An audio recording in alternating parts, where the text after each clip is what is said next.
she was subsequently assassinated by a letter bomb in Mozambique. What was her name? Ruth First. Ruth First. And so I this. forget if it was F-I-R-S-T or F-U-R-S-T. But and so that. yeah, you got to get back into this because everything's connected. You know. Yeah. This wasn't just an anti-war. None of us saw ourselves as just anti-war. Right. It was. People. It became far broader. Yeah. And obviously, it was very tied in with the whole New Left movement, I guess. Yes. Yeah. Yeah. All of us had been part of the New Left in the States. Yeah. Yeah. Great. This is you're going to be covering things here, which I will certainly be asking you questions about. So what? The other thing I'll tell you about Danny Schechter. Yeah. Is that while we were there, he went to Europe and met with, you know who Danny the Red is? Yes, yeah. I've heard about Danny the Red, yeah. So he met with Danny the Red, and I know that they discussed, actions in Europe and so on. Yeah, he sounds like a... Daniel Cohn-Bendit. Yeah, he sounds like a fascinating character. It's a shame he's died. Yeah, his brother lives around here. If you at some point wanted to talk to him. And do you think he, he must have had a load of papers that he, do you know if they had been passed on to his brother or? Well, if you take a look at this book, I'll at the back of the book later, because he had quite a career in television, radio, and so on. Right. So I'm sure there are archives somewhere, I wouldn't know where. And was he was at university in He was at the LSE. He was at the LSE. And you were at the LSE as well? Yeah, great. Okay, so if I start with a little bit of background. So I was wondering at what time you arrived in England and what were you studying and why you chose England, really? I graduated from Columbia in June '66. Majoring in political theory, and I went to London to study with Ralph Miliband at the LSE. So I did a MSc in political sociology. Right. So that was in 66, 67. 66 to 67. So you were there for about 12 months, about a year. Yes. And before coming to England, had you been protesting here in any context? Yes. And what was that? How many hours do you have? Particularly about Vietnam? Particularly about Vietnam, but briefly other involvements, yeah. I think the first anti-Vietnam demonstration I was on and helped organize was in '62 with the Student Peace Union. This is before anybody had any, before it was a big issue. Yeah, yeah. But there were subsequent, large demonstrations in '64, '65. Yeah. Organized by SDS and other groups. Yeah. I was the head of the Student Peace Union in Columbia and briefly for a summer at Berkeley, although I don't know what I was doing there. And we were also, deeply involved in the civil rights movement. Yeah. I think the first demonstration I ever did in high school was picketing Woolworths, which was a 5 and dime store because they were segregated lunch counters in the South. Yeah. We picketed them in New York. I grew up in New York. Right.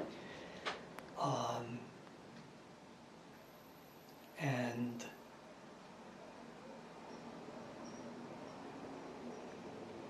actually, now that I think about it, my memory's a little unclear on this, but I think it's true. On that demonstration we did, the one in '62 against the war, we met up with people from SNCC, including Stokely Carmichael, Right. in Maryland, Yeah. and temporarily integrated a segregated lunch counter. Right. And then when the police came, we all left and we went on to a demonstration. Right.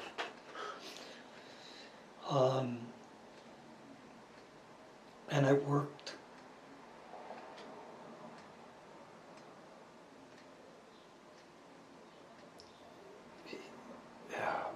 there's just so much of this. I mean, while still in high school, there were 2 youth marches for integrated schools to commemorate the Supreme Court decision. Mm. And I missed the first one, but I helped organize the second one for my high school. And we worked in the A. Philip Randolph office in Harlem. I don't know if you know who he was, but he was a very prominent civil rights leader. And subsequently worked with, in the War Resisters League office with, oh, my mind is blanking here, wait a minute. Anyway, which was the main office for organizing the 1963 March on Washington. Right, yeah.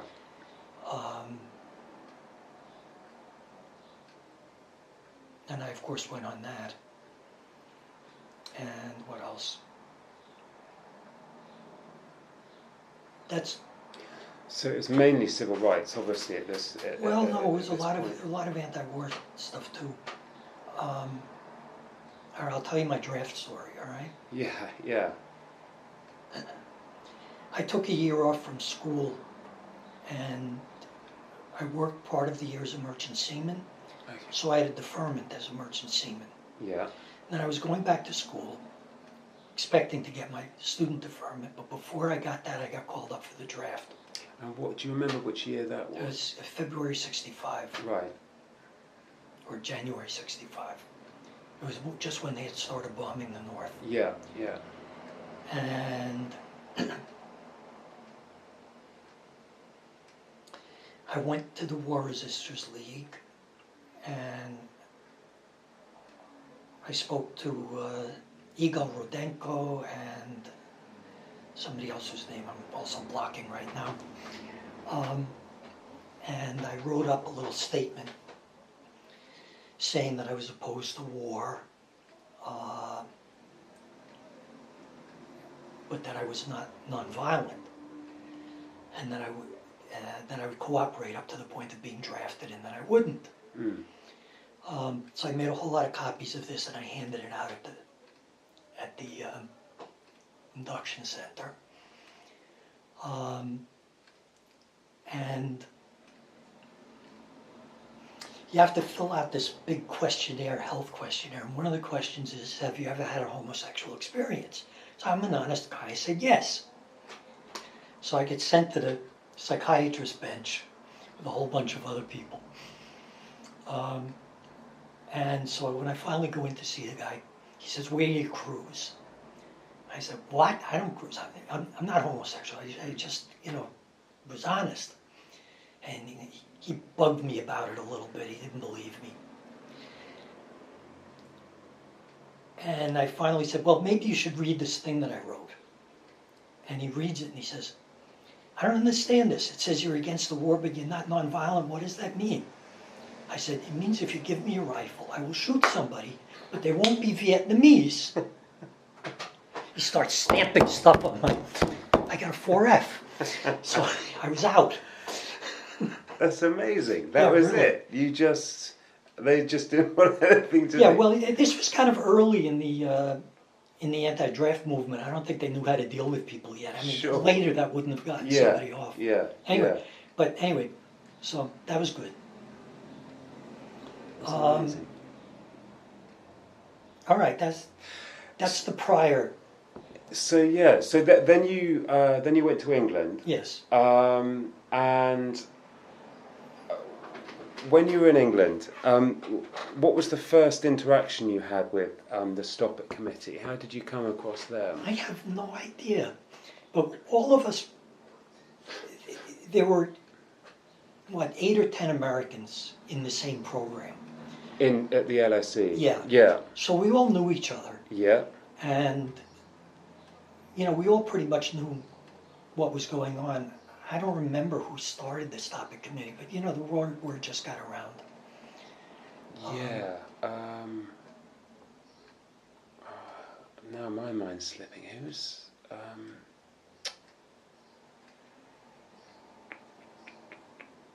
it'll come back to me, but yeah, I'm pretty sure I know who set it up. And so... So, whenever there was something happening, we would turn out for it. Yeah. I honestly can't remember how much I was involved with planning it or anything, but I know, we would talk about it and we would go out and we handed out leaflets. And we had this one leaflet that I told you about that I unfortunately can't find, called London, A Guide for American Tourists. Right. And it had a picture of Big Ben or Westminster or something on the front cover. And inside it had one page of tourist information. Yeah. And then it said, you'll find that a lot of people in Britain ask you about, American involvement in Vietnam, and these are some things you might want to know to be able to discuss it about them. And then there were like 6 pages of anti-war stuff. Yeah. And we handed this out at the American Express. Wow. So this, and you targeted American places where American tourists were going to be. Yeah. Harry Pincus. Harry Pincus was the name of the guy. Yes. Yeah. Oh God, whatever happened to him? He very sadly committed suicide a long time ago. It was. Oh God, I think I heard about this. Yes. Yeah, yeah. It was actually in I think 1970. Long. I mean, during the period. Yeah. So yeah, he. I mean, what are your memories of him? Zip. Yeah. But I'm pretty sure he was one of the chief organisers of it. And then, did you ever go to meetings at his house? Do you remember anything about that? I can't remember. That's okay. Do you... All of this is very... I don't know if you've heard the expression, if you can remember the 60s, you weren't really there. You were clearly there. Yeah. Well, but we were stoned a lot at the time too. So No, that's good. That's good. You should talk to my friend Danny Coleman, because he's got a lot better memory. That's right. No, Danny Coleman. I'll definitely get in touch with him. He's on Cape Cod, but you could call him up. Yeah. No, it'd be good to have a chat with him as well. Because he was there longer. He's got a better memory, and he, as I said, was closer to Miliband and closer to David Horowitz. Yeah. Because David Horowitz sort of changed positions. Yeah. He became quite right wing, didn't he? Yeah, right. And I think he's still very vocally right wing. Yes. That's interesting. Do you know anything about why he? I mean, what the switch was there? It's not really, but again, you could ask Danny Coleman, who knew him better. There were a number of people that were. He was kind of in the Trotskyist wing. Yeah. And a lot of them got very, disillusioned with Russia. Yeah. And that kind of, swung them. Yeah. The other way. Yeah. I suppose it was around this period with Khrushchev's speech in '56 and obviously Hungary, and there's a number of events which... But he switched later than that, so I don't know, because I remember he wrote a book about Vietnam that I remember using in teaching back here in 69 and 70. Right. So I don't know exactly when it happened. So this period that you were there in England, you then came back to America, and did you then protest back here against the war? You continued your protesting? Absolutely, yes. And did your experience in England, your relationship with the people there, relationship with Miliband or any of the others, shape you any particular way?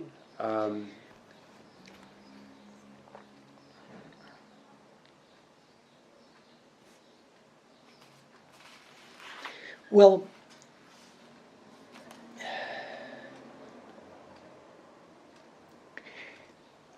I was always in the socialist or Marxist wing of the left here. Yeah. Um,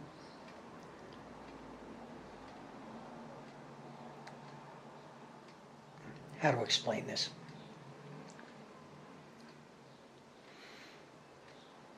I don't come from a, I'm not a red diaper baby. I'm not a Communist Party family, although one of my uncles was a socialist. But when I started getting politically active in high school, I guess, certain things seemed to me completely obvious, like that black people ought to be treated equally, that the war was bad. Oh, also we were involved with anti-nuke and we kind of followed the campaign for nuclear disarmament in London. We did marches here and Easter peace marches. Yeah. We participated in demonstrations during the civil defense drills where people were all supposed to go, go underground. We would go out on the street in Times Square. Yeah. But it seemed like the only people who agreed with those kind of things were socialists and communists. Right. So I was, naturally drawn to that. Sure. So by the time I got to college and started studying political theory, I started reading Marxism, and I got more enlightened, whatever, by Marxist analysis. And that's partly why I wanted to go study with Miliband. A lot of the left, SDS, etc., in the United States was not explicitly socialist.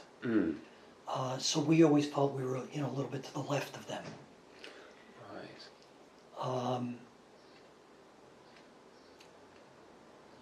So I would say that, studying with Miliband definitely influenced that. And also the fact that there was an active, socialist movement in Britain, which never was in the United States. I was influenced by the socialist movement in Britain and on the continent. Why couldn't we have one here? All of which, I'll have to say, did not help me in any way in the United States. I can imagine. Academically or otherwise. Right, yeah. I was involved in the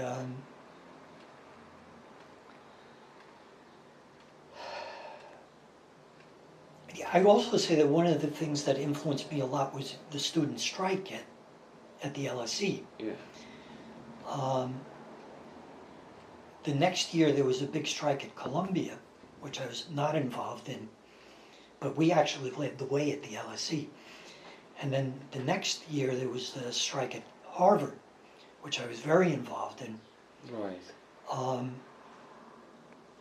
And they were all kind of multiple issue things, partly having to do with student input, but a lot having to do with, anti-war and so on. We set up a little free university, and I helped teach a course there. But partly because of that, I got invited to go to Cuba as a student leader, and I think it was in 1970. I can't remember. And that also had a big influence on me. So, by that time I was pretty unfit for anything in U.S. politics. Yeah. They'd sort of written you off. Really, and I wasn't really cut out to be an academic, so. That's interesting. Big mistake for me to go to Harvard and do graduate studies. I should have gone to law school or something else. So you went to Harvard after the LSE? Yes, yeah. And your experience, so you were at the LSE when they had the strike, and what do you remember about that? And what was your role in that? Well, you should read Danny's article, Yeah, because that's yeah. probably the more than I remember. But the initial strike was about they were going to name a new director who had a bad racial history Right. from Rhodesia. And students wanted to have some input into that, and they were just completely closed out, and then they got suspended for trying to talk about it. And then we went on strike.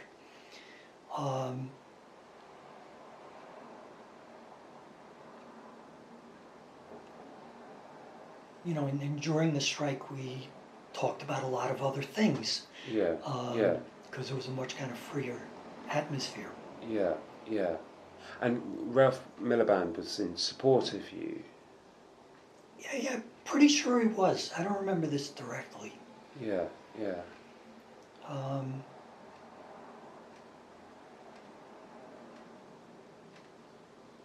Yeah, I'm fairly sure a number of the faculty were sympathetic. And do you remember there being a particularly large American presence? You mentioned that there were Yes. Yes, we were definitely present. The head of this graduate student body was an American. The head of the student union, David Adelstein, I thought he was South African, but I don't think he was British. He wasn't American. And Danny Schechter was involved in it, and yeah, there was a fairly large user. All right, I'll tell you a funny story about it. As you will see from reading this article, the authorities claimed that the strike was done by outside agitators, American radicals. Oh, they claimed this. Oh, absolutely, absolutely. Right. Outside agitators, Berkeley radicals. Right. I think Marshall Bloom was from Berkeley. So Danny Schechter got interviewed about this, probably on the BBC. And they asked him, well, it's been claimed that, this whole thing is organized by outside agitators. What do you say about that? And Danny says, well, it is true that a number of us are Americans and South Africans and Jews, but the fact is that we're Jews and outsiders really has nothing to do with it. So he basically added in Jews. And they could never deny after that they'd been anti-Semitic. Yeah. That's good. That's clever. He was a genius. Yeah, that's clever. Yeah, that is. Yeah, because all three of the Bloom, Adelstein, Schechter were Jewish. And so Schechter, do you remember what he was doing in? I mean, obviously I'll read this, but do you remember what he was doing? Was he on the same course that you were on, or?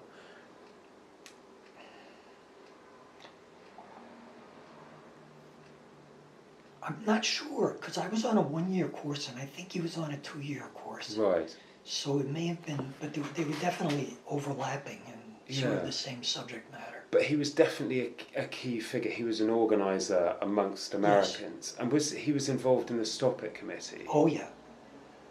Right. And the reason I focus on him is that he was the most creative. Yeah. In terms of guerrilla activities and thinking things up. He had been friends with Abbie Hoffman and people like that in the United States, so they were really into doing creative stuff. Yeah.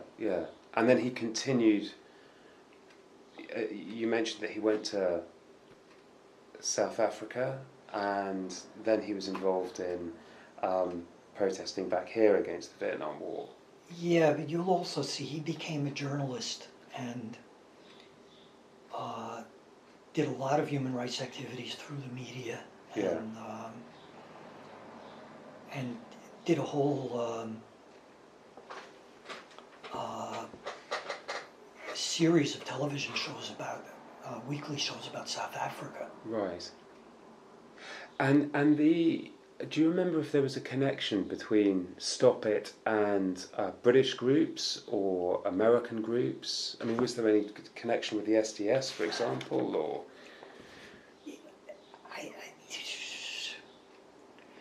We all kept up on what was happening in the United States.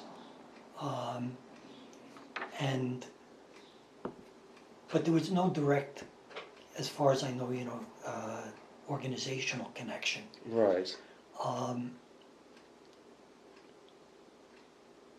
Wait a minute.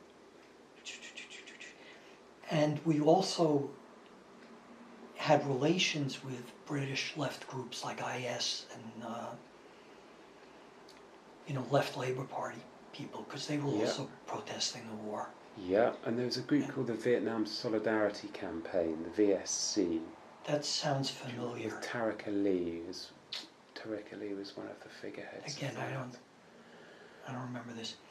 But the other thing is that we were, again, not me, but I'm sure the same people from among the same group of people were involved with setting up, what the hell was it called? There was this big conference that R.D. Laing did. Oh, the Dialectics of Dialectics Liberation. of Liberation, yeah. Yeah.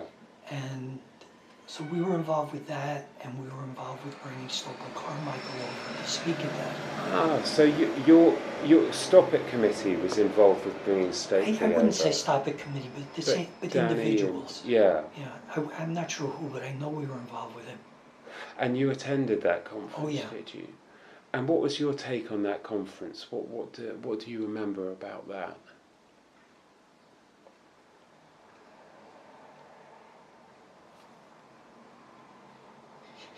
My memory's very low.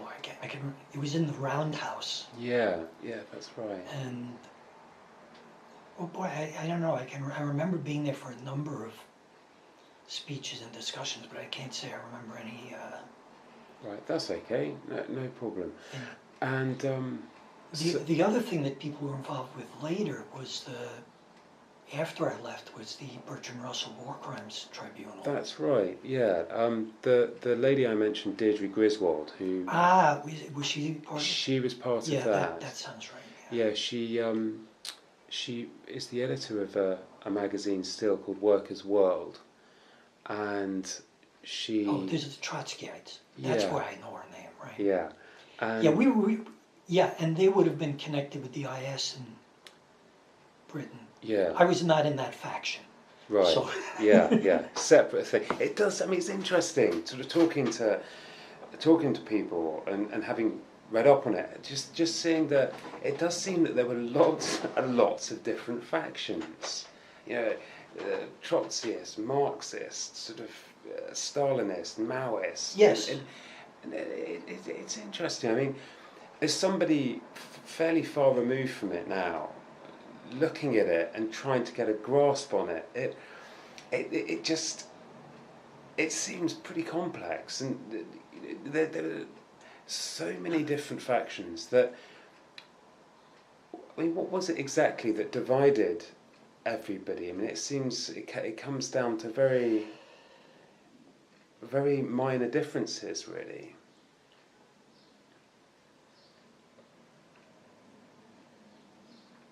Yes. Part of it comes from the, kind of squabbling within the Marxist movement, the communist movement. Mm. The major split was between Stalin and Trotsky. Mm. Right? But then, let me see how to put this. I'd say there were three major groups. There was the people who, just Communist Party that kind of followed the Russian line. Trotskyists who had always opposed Stalin, and democratic socialists who were kind of on a different path. Mm. And then the Trotskyists, I think the smaller the group got, the more it divided. Especially in the United States.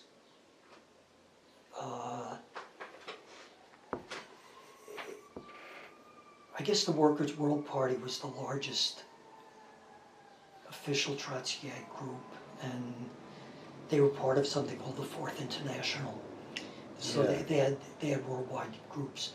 But then there were a lot of groups that had split off from that over one thing or another.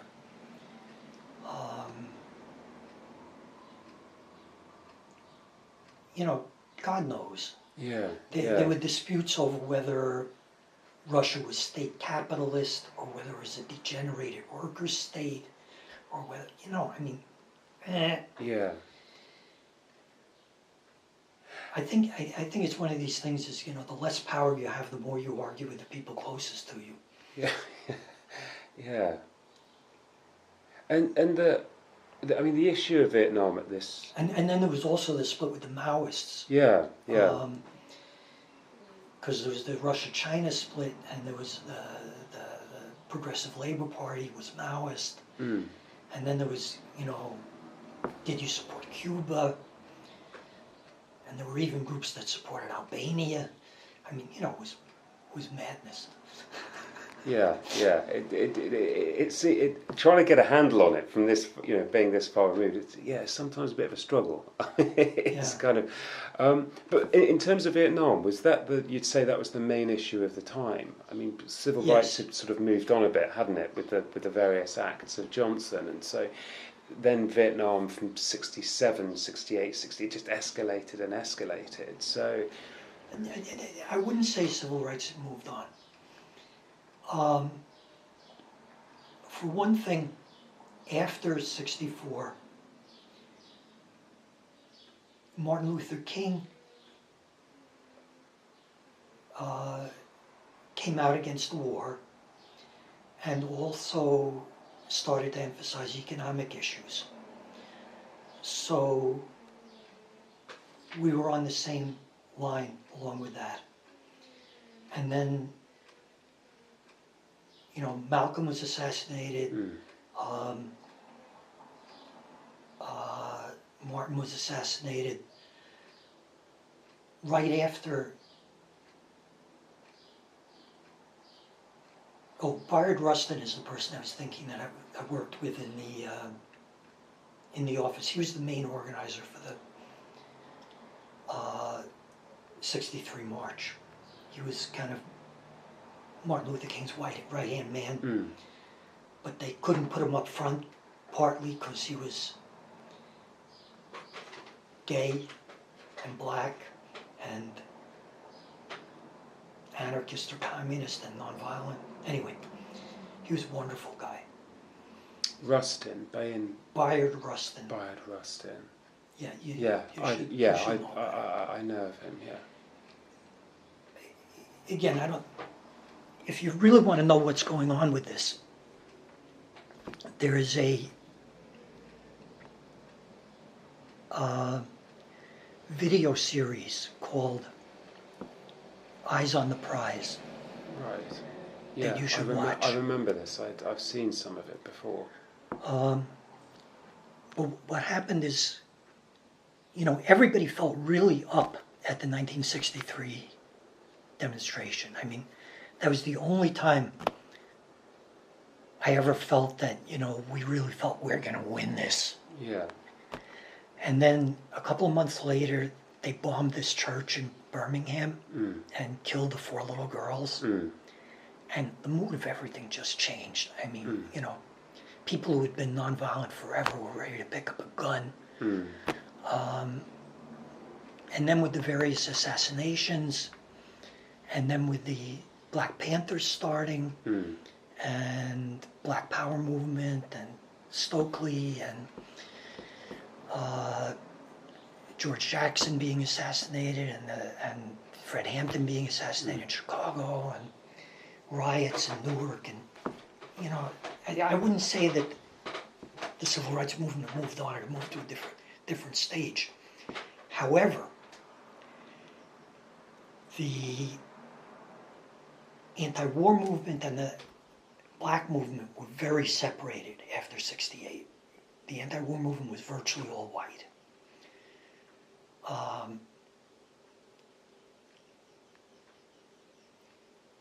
I was involved in organizing a counter-bicentennial demonstration in 1976, which we did in Philadelphia, and which I believe was the first major demonstration that was multiracial.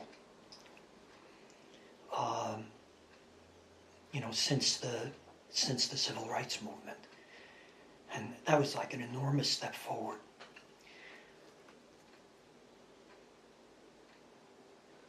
Again, I don't know how much you want to get into this, but one of the reasons, this is actually very interesting when I think about this. One of the reasons for the split between the black and the civil rights movement is that progressive Jews had always been very part of the civil rights movement and the anti-war movement and the socialist movement. And after the 1967 war in Israel, for various reasons, a number of the black groups were openly anti-Semitic. And that was partly because of Palestine, it was partly because a lot of the businesses in the ghettos were owned by Jews. There were a lot of reasons. And basically, Jews backed out, led in large part by Marty Peretz and people around the New Republic. And they turned into the neocons, the neoconservatives. Yeah. I don't know if this had anything to do with Horowitz, I doubt it. But in any case, there was a period of 5-6 years when there was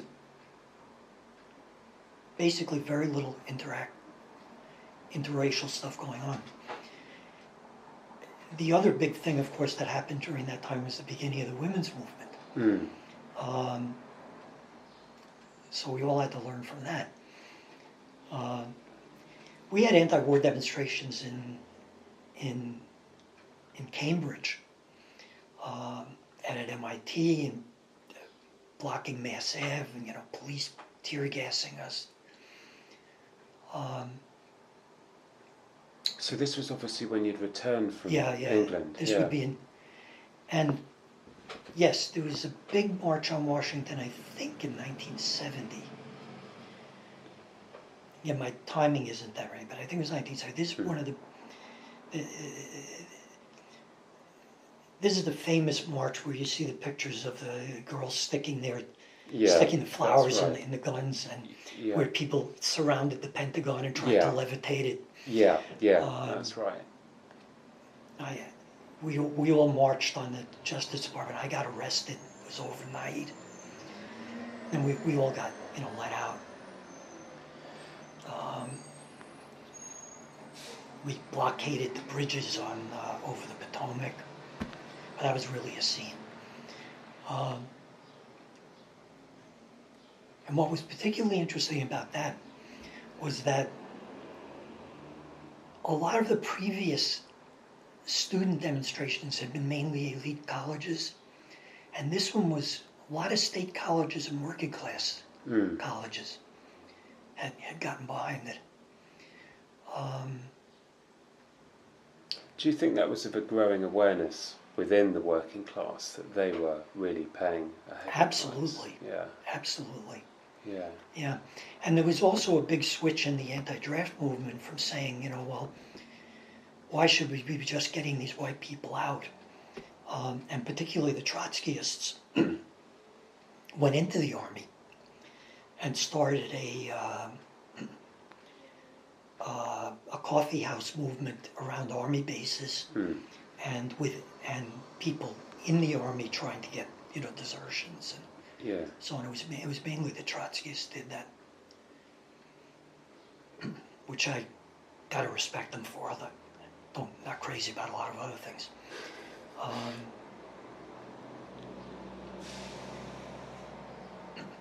But I don't know if I can give a real, like Reader's Digest. I'd say that whole period from the end of the war up until the 80s.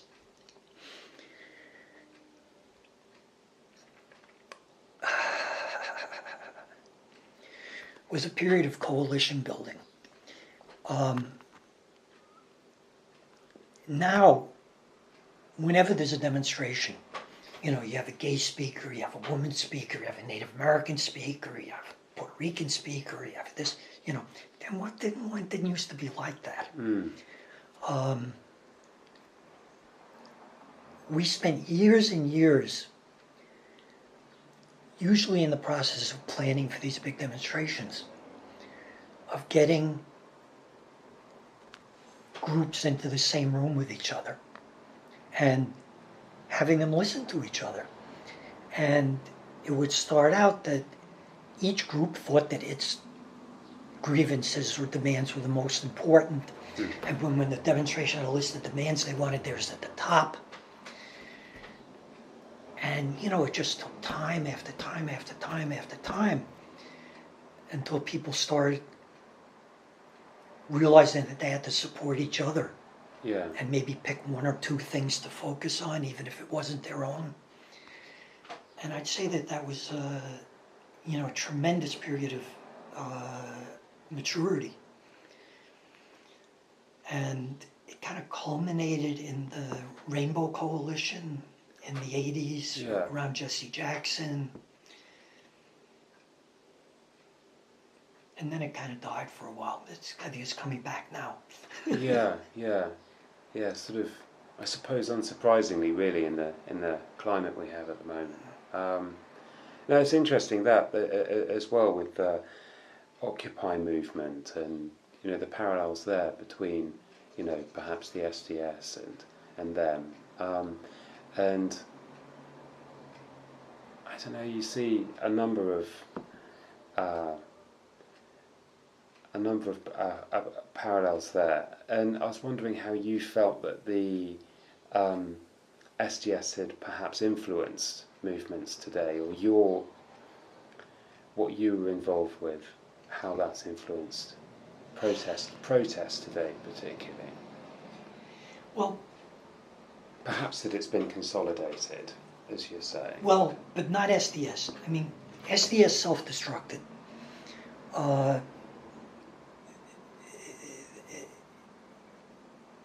It broke into two major factions. One was the Weathermen. Yeah. And they were fucking nuts. And they got involved in, bombings and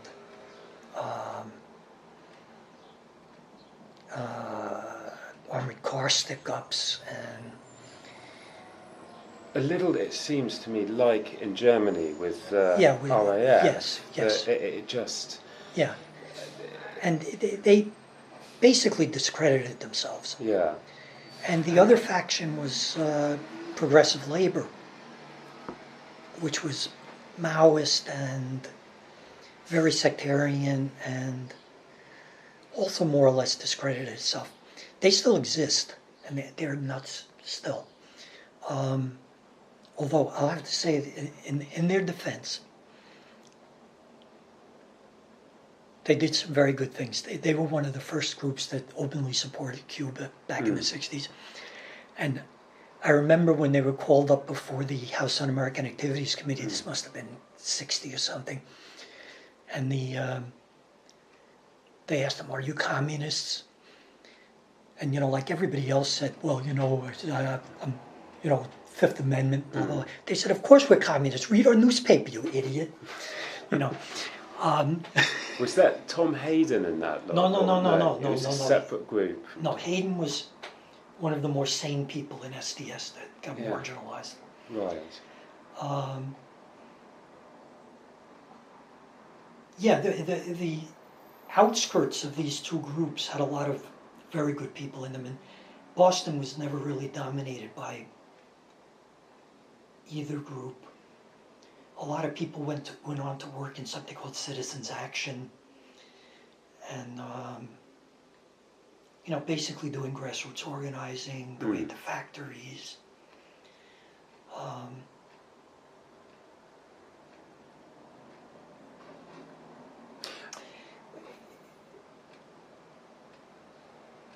Yeah, I find it hard to say that maybe a lot of us had experience in SDS, but as an organization, I wouldn't say it had a lot of influence on what came later. Um,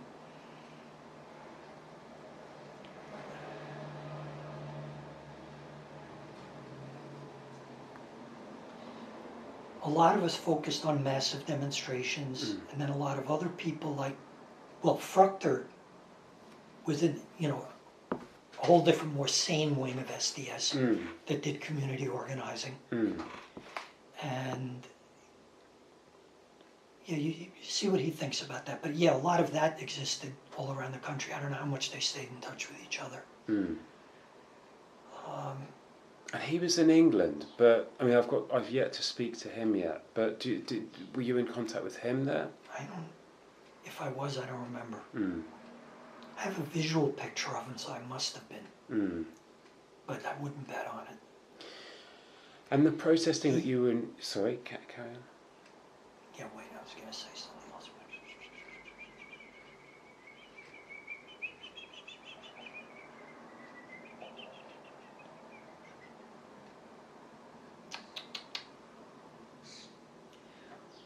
What I did after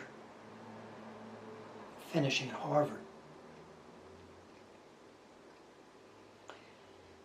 I went to work for something called the Haymarket People's Fund, which was a small foundation set up by people with inherited wealth to fund grassroots organizing. I don't have inherited wealth. I grew up on welfare. But I think they kind of picked me partly because I had a working class background, but I had gone to Harvard, so I knew how to talk to rich people, blah, blah. Anyway, and I worked with them for a couple of years. And then I went to New York to organize a people's convention at the time of the 1980 Democratic Convention in New York. And again, this was one of these enormous coalition building things where we had hundreds of groups, all with their list of demands. And it was a remarkable event. We did it under tents made up of parachutes in the Bronx. I don't know how much you know about the Bronx, but this was an area that was completely devastated by fires. It looked like London after the Blitz. And we did it on this enormous rubble-strewn field, full of bricks and knocked down buildings. It was incredible. It's where I grew up.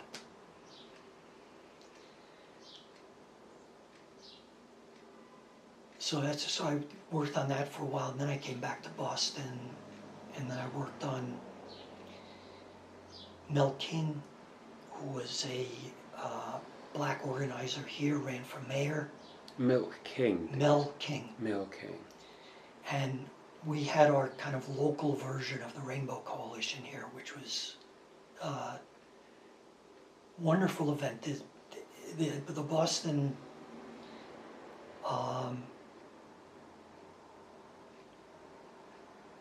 the Boston mayoral election is nonpartisan. So they have a primary and then a runoff between the two highest. And Mel actually was one of the two highest. I forget, he might actually have been the highest, I forget. So that was like the high point of the left in Boston history. But then he lost the mayoral election to Ray Flynn.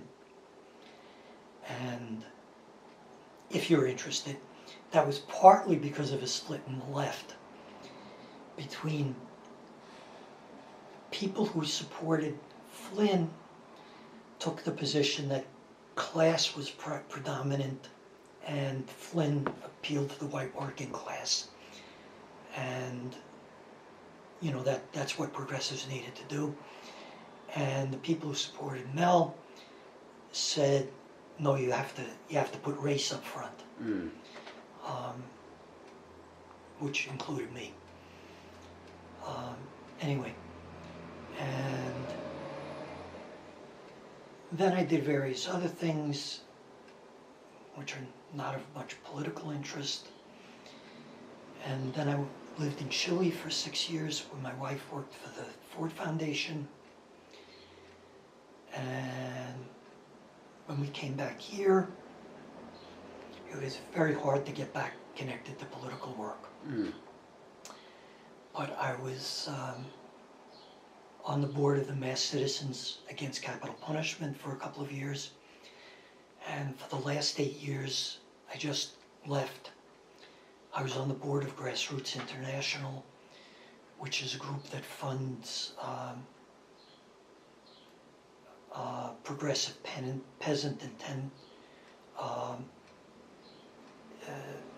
small farmer organizations in the global south and in Gaza and Palestine. Right. So you've been involved in activism your entire life, basically? Yes, in one form or another. since high school. And I feel very guilty about not doing more now. Huh. I suppose when it's such a large part of your life to then not do so much, it must make a big difference. I also feel like a lot of these other people, like Danny, accomplished much more in their lives than I did, but, what the hell? Yeah, yeah. Yeah, we live the life we lead, don't we? No, that's fascinating. It's there's just so much there, and so many diverse different, bits and pieces that you've been involved in over the years.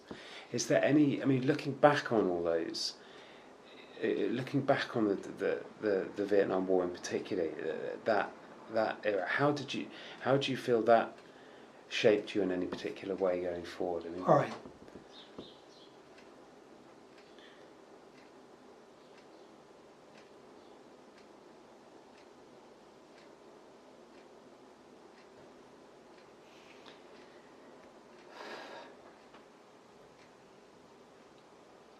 Well, first of all, it made me not believe anything in the newspaper. Yeah.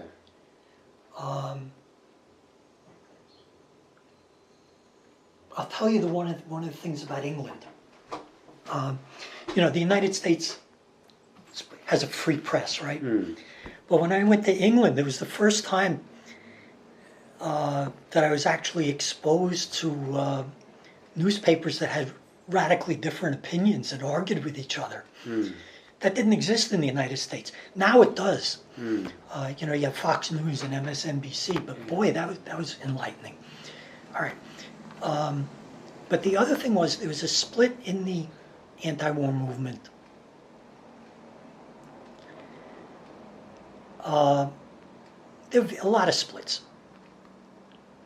There were people who thought the war was a mistake. People who thought the war was,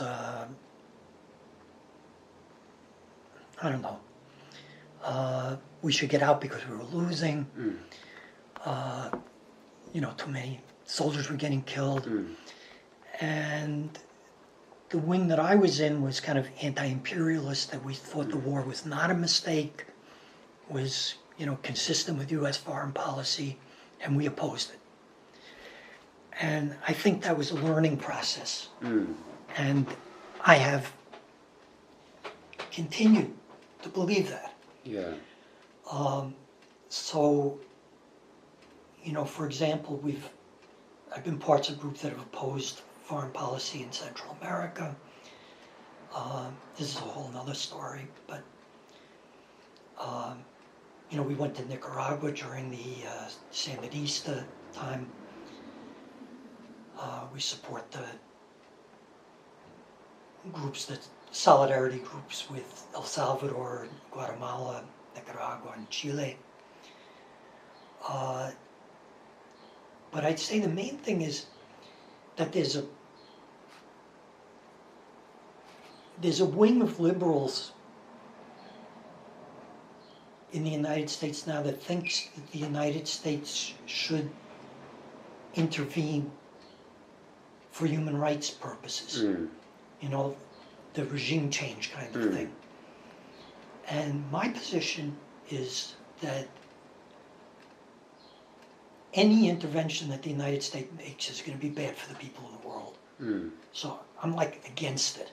Yeah, yeah. Uh, And that's categorically against it. It's I might make an exception if it was a widely based international coalition, but even then, I mean, I don't think the governments of England and France are, you know, a hell of a lot better. yeah, yeah, So I think that even when they go in for civil, you know, for human rights purposes, it ends up fucking things up yeah, and being yeah, mainly for the benefit of big corporations. yeah, yeah, So I would say that's one way in which it yeah. influenced me.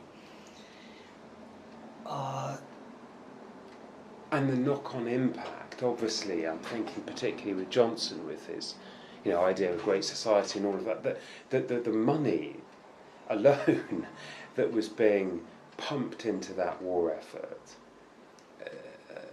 obscene amounts of money was going to that. Yeah, and when in fact, and look what's happening now. You know, with the Iraq War. I mean, my God, it's bankrupted the country. yeah, it does seem illogical, and in that sense, what did I mean? The people talk about the lessons learned from history, and it's absurd because it seems nobody ever does learn anything from history. But with this particularly, you know, with Iraq, there were obvious parallels with Vietnam, and it's been a disaster. Do you think there's ever going to be a point where lessons are learned?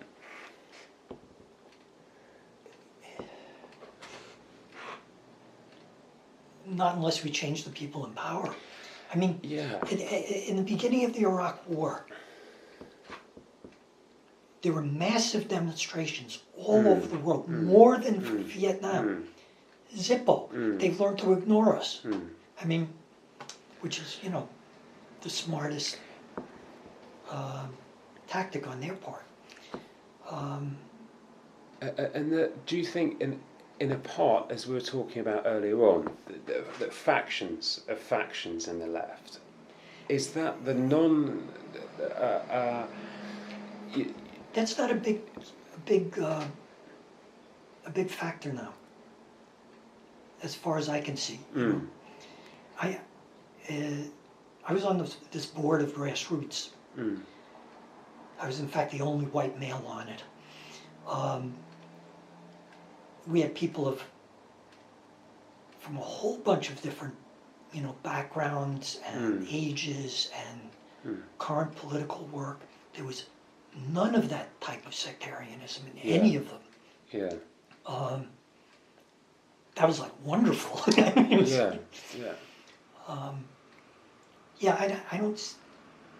I don't see that. What's really lacking is any kind of party or organization to pull it all together. I don't know what's going to happen with the people trying to pull something out of the Bernie's campaign. You may know this. There were two big meetings.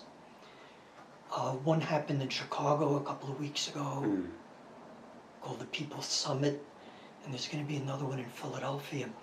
I think of slightly more left groups trying to figure out how to pull something out of the Bernie's campaign. I don't know if they're going to make it. Yeah, it's a great shame, it seems. There's a peculiar thing going on, isn't there, currently? Obviously, it's separate from my project, but it's fascinating. It's, you know, President. What do you make of what's going on with Trump? Oh, fuck knows. I mean, it seems it's inexplicable. I mean, with Obama, to me it seemed there was this, you know, it's progress, and then. Well, a lot of people were disillusioned with Obama, including me. I mean, I actually, you know, went out and canvassed for him in the first election, which I don't usually do. You know, and I cried when he was elected. And And then he didn't do what he could have. Yeah, yeah. Everybody was disappointed. There was a New Yorker cartoon of somebody saying, I hid my Obama poster under my underwear, you know, and that's how I felt. Yeah. People I know were on his paid campaign staff, you know, like in Ohio. Mm. And after the election, I never heard from him again. Mm. You know, after he said, we got to mobilize all these people, nothing happened. Mm. I don't understand Trump. Mm. I'm very nervous Mm. that he could win. Mm. I think Hillary is such a weak candidate. Mm. And yeah, you know, you look back on LBJ, boy, if it wasn't for the war, he was a great president. Mm. And back then, just returning to that briefly, with your protesting against the Vietnam War, how much would you say that that was motivated by domestic concerns rather than what was going on in Vietnam? It was merely purely what was going on in Vietnam, I think. Yeah, I mean, we had domestic concerns too, but I don't think that's, I mean, aside from the fact that, you know, a lot of poor and black people were getting drafted, but Yeah.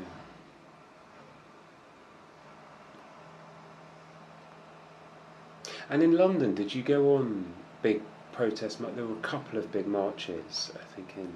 yes, I seem to remember some that were not just our marches. There was Yeah, there it was must a have been the coalition VSC of or marches, whatever it was. that's right, yeah, and the British BS, the British BCPV, British Campaign for Peace in Vietnam as well. So there were Trafalgar Square and then Grosvenor Yes. Square, and yeah. Well, I remember the time that I guess this was the stopping committee built a paper mache tank and put it on a car and drove it to Grosvenor Square. That's great. That's great.